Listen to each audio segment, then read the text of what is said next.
Eto na ang mabibilis na balita.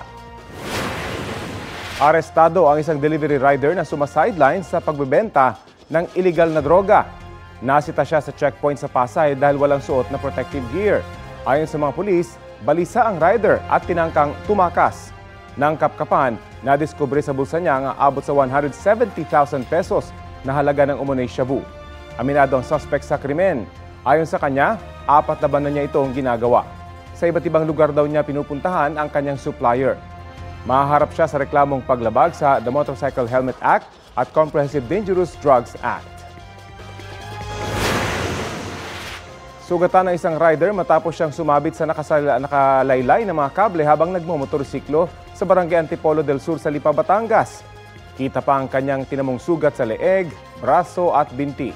Kwento ng rider, nakita niya ang kable pero hindi na siya nakaiwas.